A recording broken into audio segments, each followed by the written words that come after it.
Para el tema de hoy tenemos una pregunta. ¿Puede guardar un secreto? Ya me han hecho esa pregunta. ¿Puedes guardar un secreto?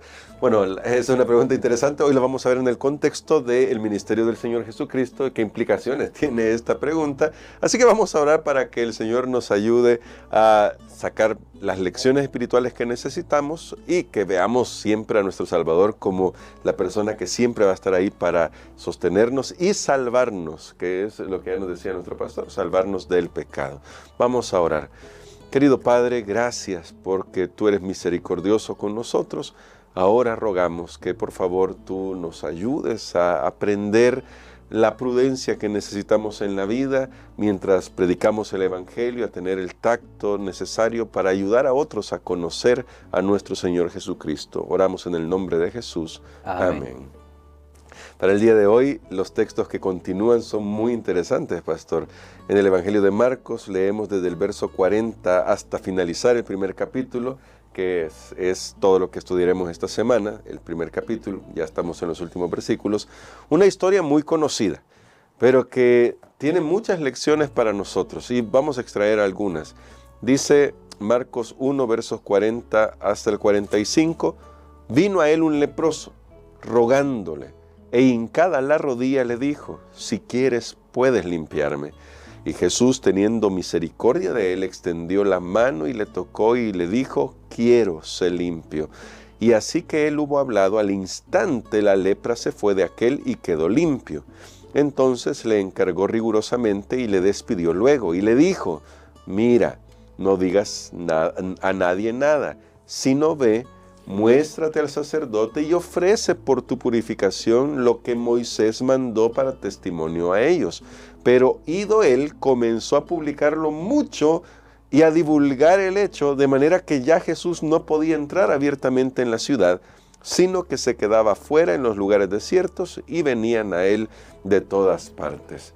Aquí hay varias cosas, pastor, pero para comenzar, quizá la primera parte que me gustaría que tocáramos es la misericordia de Dios para con nosotros cuando estamos pasando cualquiera sea la circunstancia. Aquí nos habla de lepra, solo habría que aclarar que cuando la Biblia usa el término lepra, no siempre se refiere a lo que nosotros entendemos hoy modernamente como lepra. Puede haber una gran cantidad de enfermedades de la piel que estarían catalogadas como lepra. Aquí el énfasis está en que esto lo hacía impura a esta persona y que Jesús toca a esta persona. Cuán importante es primero ver esta faceta de Jesús acercándose a los que somos impuros. Muy bien, esta es una historia extraordinaria, parece una historia muy corta, muy sencilla, pero vamos a compartir aquí algunos elementos. Nunca podemos agotarlos todos, ¿verdad? Claro. Porque la palabra de Dios siempre tiene cosas nuevas y cosas que tenemos que reafirmar, que conocemos ya.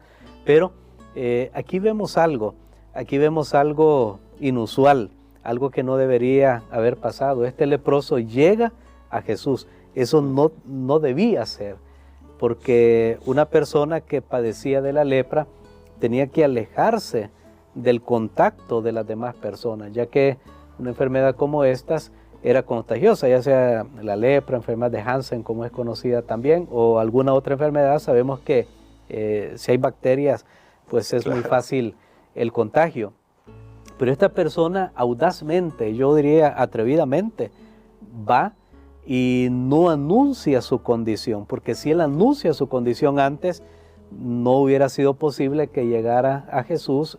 Jesús estaba rodeado de sus discípulos, probablemente de otras personas, y no era correcto. Ellos tenían que estar aislados.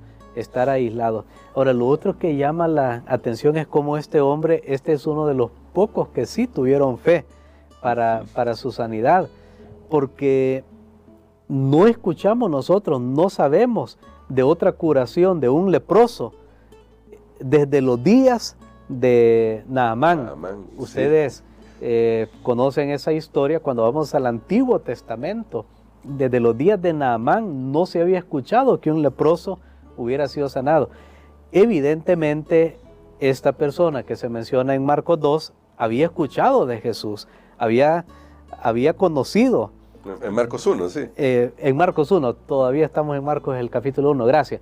Había escuchado, había conocido a través del testimonio de otros, había estado lo suficientemente cerca de otras personas como para saber que Jesús podía sanar, y de repente a él le viene algo en su mente, una fe, una esperanza, un rayo de luz ilumina su alma y dice, ¿qué tal si me puede sanar a mí de la lepra? Y así fue como él llegó a Jesús. Ahora viene esa parte que usted menciona, Jesús no huyó, Jesús no se corrió, Jesús, es más, lo toca. Lo toca. Aquí vemos, como lo mencioné, dos cosas que no deberían haber sido. Número uno, que el hombre llegara a Jesús sin aviso, sin decir cuál era su condición. Y número dos, que Jesús lo tocara. Ahora, notemos el pedido que hace este hombre. Si quieres, puedes limpiarme. Sé que las curaciones, los relatos que tenemos en la Biblia acerca de la lepra nunca hablan de sanidad, sino de limpieza. Es bien curioso eso. El hombre no dijo, si quieres puedes sanarme. Él dijo limpiarme, porque en el Antiguo Testamento tenemos que la lepra era una impureza, era una contaminación. Llegó a representar efectivamente, por todo el ambiente que la lepra generaba, llegó a representar el pecado en la vida de una persona. Y por eso siempre se habla de limpieza en el caso de la lepra y no de sanidad. Pero este hombre va, se somete a Jesús. Jesús ha estado sometido al Padre en oración. Ahora este hombre viene y se somete a Él. Depende de Él, de su voluntad, de su deseo. Pero desde el hecho que Jesús lo tocó, este hombre podía saber que allí iba a haber algo bueno. Amén. Porque ya Jesús estaba anunciando con ese toque. ¿Cuántos días este hombre tenía que había sido desterrado? No lo sabemos, de su familia, de sus amigos, de sus vecinos. Bueno, no lo sabemos, pero ahora alguien ha venido para tocarlo, para estar con él, y escucha las maravillosas palabras de Jesús. Sí, claro, yo quiero, sé limpio. Nuevamente, no habla de sanar, habla de limpiar, aunque era una enfermedad, ya que la lepra representaba muy adecuadamente el problema del pecado. Qué maravilloso, ¿no? Nuestro Señor Jesucristo, que siempre quiere tocarnos y limpiarnos, y por eso podemos estar contentos nosotros de poder ir a Él. Él siempre va a responder una oración como esta. Ahora, pastor, aquí resulta el tema muy interesante, porque Jesús le encarga algo y comienza con esta palabra: mira, no digas a nadie nada, sino muéstrate al sacerdote. Pero quizá antes de ir a la parte del mira, no digas a nadie nada, llama la atención que el Señor Jesús le pide a este hombre que cumpla con lo que dice Levíticos 14 respecto a los pasos que debe dar para que el sacerdote lo declare limpio. Y aquí vemos, y nos dice el autor de la lección, que en el Evangelio de Marcos vemos a Jesús que siempre va a respetar los escritos de Moisés. Es decir, es alguien que va a poner en alta estima los escritos de Moisés, contrario, curiosamente, a los líderes judíos que pretendían hacerlo, pero que al mismo tiempo, con sus tradiciones, opacaban estos escritos. ¿Por qué es importante que el sacerdote diera este veredicto para este hombre, antes de llegar al tema del secreto?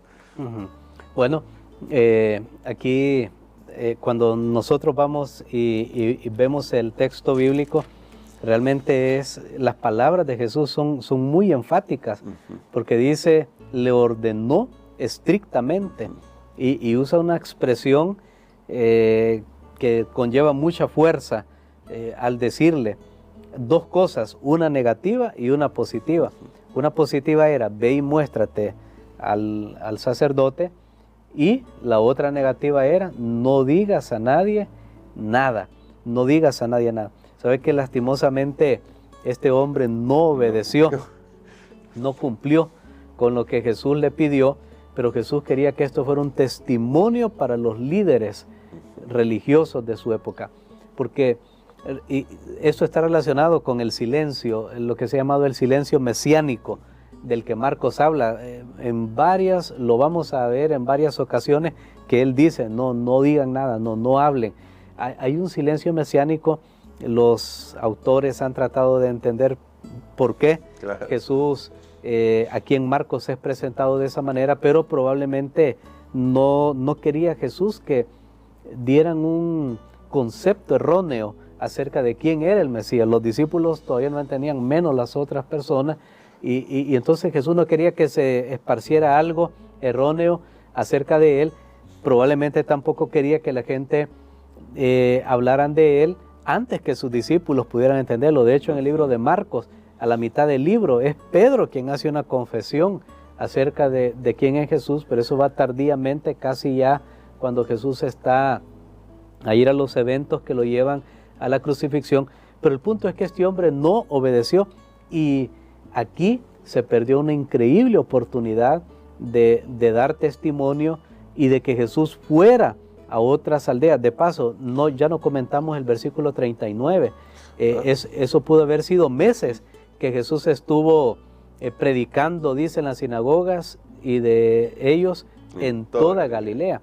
Eso aquí Marcos resume meses de trabajo en un solo versículo, pero Jesús ya no pudo hacer su ministerio, porque lo que vemos aquí es algo maravilloso. Al principio Jesús andaba públicamente, el leproso tenía que estar recluido. Al final de la historia, el leproso anda públicamente y Jesús está recluido, porque ha tocado a este hombre, tiene que cumplir también con lo que estábamos viendo, que Jesús cumplió la ley y los profetas. Pero esto tiene una gran lección espiritual para nosotros, maravillosa lección. Jesús hace un cambio con nosotros, hace un trueque con nosotros. Él nos quita nuestras ropas sucias, nos pone su ropa limpia, y Él es contado con los transgresores, cuando Él en realidad era puro y santo, para que nosotros podamos ser contados entre los santos. Ese es el gran, maravilloso amor de nuestro Dios. Amén. Ahora, lo que sí, como decía nuestro pastor, ahí hubo una repercusión, vamos a decirlo, negativa en el ministerio de Jesús, se lo dice el verso 45, pero oído él comenzó a publicarlo mucho y a divulgar el hecho, de manera que ya Jesús no podía entrar abiertamente en la ciudad.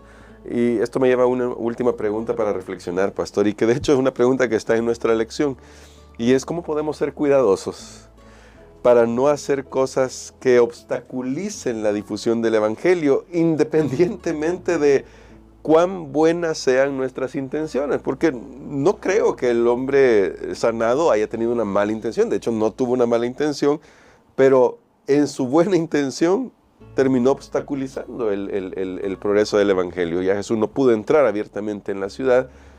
¿Cómo debemos ser nosotros de precavidos, de cuidadosos? Esto no significa ocultar lo que nosotros creemos, pero creo que habla un poco del tacto, pastor. De hecho, es una gran ironía tal vez que encontramos aquí, y se manifiesta muy claramente en esta historia del leproso. Jesús no quiere todavía ser conocido, pero las acciones que Él está realizando hablan por sí solas. Aquí claro, nosotros vemos algo bien importante, ¿verdad? Las acciones hablan mucho más fuerte que cualquier otra cosa. Pero vemos ahí esa ironía. La vemos también en el caso del leproso, cuando él es sanado y se le dice que no diga, pero ¿cómo no va a hablar si para él había habido una buena noticia? Cuando hay una buena noticia, cuando hay algo que alguien ha experimentado en su vida, no puede quedarse callado. Pero a la vez aquí tenemos una pequeña, tal vez para nosotros, lección ahora sobre cómo debemos ser nosotros estratégicos, o tal vez cómo debemos ser nosotros astutos a la hora de presentar el Evangelio, y no hacerlo de una manera que pueda cerrar los oídos de las personas a las maravillosas verdades de la palabra de Dios. Creo que uno de esos ejemplos, hermano Gerson, es, digamos que si alguien por ejemplo, está en una procesión religiosa y de repente alguien dice: no, yo tengo la verdad y eso es falso, y comienza a gritarle a esas personas y decirle que lo que están haciendo está mal. Yo creo que con eso lo que va a hacer es apartar a las personas claro, de la verdad, que ellos cierren su... No, pero yo quiero decirle la verdad. Ahí es donde tenemos nosotros lo que Jesús hacía en oración, recibía sabiduría de su Padre para decirle qué hacer, qué decir, dónde ir. Y si eso fue real para Jesús, debe serlo para nosotros también. Amén. Si nosotros vamos a decir algo, si vamos a hacer algo, Dios tiene que revelarnos, Dios tiene que guiarnos, No es solo nuestros impulsos. A veces nosotros creemos que porque tenemos la verdad, podemos hacer un montón de cosas, ¿verdad? Voy a dejarlo hasta ahí, pero Claro. creo que ese es un llamado que la lección nos hace. Jesús mismo lo usó en su ministerio y nos dice, bueno, actuemos, trabajemos de una manera que el reino alcance a más personas, que lleguemos a las personas donde ellos están. Tenemos que usar de estrategia, de sabiduría. Tal vez iba a mencionar la palabra astucia, pero mejor sabiduría. Pedirle al Dios del cielo que nos ayude. Hermano, amigo, usted tiene sus amigos, vecinos, familiares, compañeros de trabajo. ¿Cómo llegar a ellos con la verdad, con la predicación de la palabra de Dios? Bueno, arrodillémonos, pidámosle a Dios sabiduría para que la palabra de Dios corra y sea glorificada. Pastor, ore por nosotros por eso también, para que podamos primero agradecer a Dios porque vemos a Jesús llegando hasta nosotros y tocándonos. En el leproso podemos vernos identificados nosotros también. Y luego que Dios nos ayude a tener esa sabiduría para poder ayudar a otros a conocer a nuestro Maestro. Amén. Padre, te damos gracias, Señor, porque tú has cambiado papeles con nosotros. El que era Dios se hizo hombre. El que era puro se hizo pecado por nosotros, para que nosotros podamos regresar a tu favor. Te damos gracias porque tú nos amas con una compasión que nadie más puede tener. Te damos gracias, Señor, también porque tú nos has dado mandatos inequívocos en tu palabra para que nosotros podamos actuar sobre ellos. Oramos, Señor, para que también como hijos tuyos que te hemos conocido, podamos discernir los tiempos en que vivimos, podamos conocer, estudiar la mente de las personas, el ambiente en el que estamos para saber cuál es la mejor y más efectiva forma de poder llevar la verdad a sus corazones. Lo pedimos en el nombre de Jesús. Amén. Amén.